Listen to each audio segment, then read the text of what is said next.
There's something strange about regret. It doesn't behave like other emotions. Fear you can outgrow. Sadness tends to visit in waves. Even anger tends to burn itself out. But regret lingers. It nests. It learns your routines. It finds a way to be present even in your quietest hours, especially in the quietest hours. I've watched it happen in the body. People carry regret in the neck, in the shoulders, in the jaw. Some walk stooped, not from age, but from memory. There's a kind of fatigue that isn't from work. It's from replaying what can't be changed. Over and over, the mind runs its crooked finger along the seam of time, hoping it might find the tear, the opening, the way back in. But there's no door. There never is. Regret teaches a man something about helplessness, about the finality of a spoken word, the sharpness of a decision made in haste.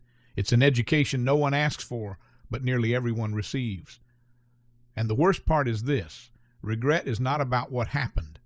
It's about what could have happened, but didn't. It haunts the ghost of what might have been. There was someone I knew, years ago now, who spoke very little about what he carried, but when he did, he said something I've never forgotten. Regret is like mold, he told me. It only grows in the dark. I've turned that over for decades. Mold in the dark. That means the longer we leave things unspoken, the stronger they grow. And it tracks. I've seen regret turn sharp. I've seen it twist into bitterness. But I've also seen what happens when the light hits it. When a man has the courage to say, yes, I failed. Yes, I would take it back if I could, but I cannot. That kind of honesty doesn't undo the past, but it clears the air around it. Suddenly, the regret is not rotting. It's composting. It's feeding something new. See, the pain of regret isn't always a punishment. Sometimes it's just proof that the heart still works, that the soul hasn't gone numb. That's not to romanticize it. Regret hurts. It sears.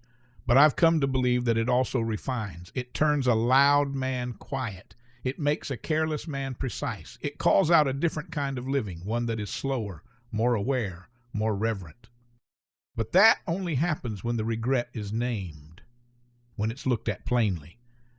Most folks don't want to do that. They either bury it or they build shrines to it. I've seen both.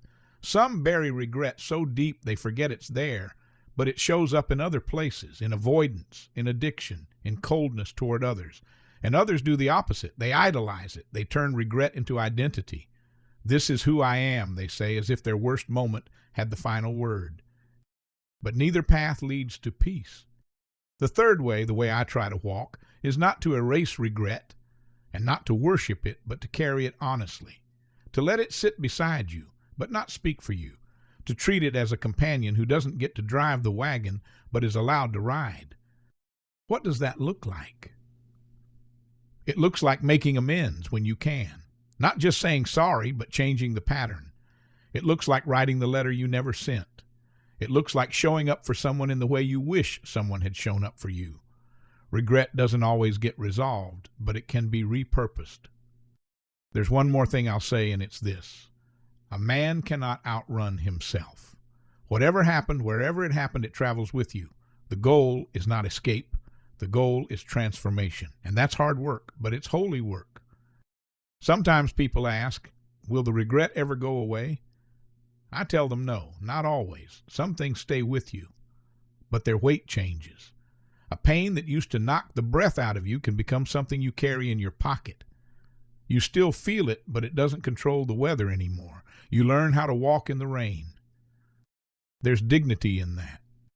And sometimes in a quiet moment, you'll look back and realize that what you once thought was a curse, what you once would have traded anything to undo, became the very stone that sharpened you, that taught you mercy, that taught you to pause before speaking, to listen longer, to hold the hand tighter, to forgive the child inside yourself for not knowing then what only pain could teach you.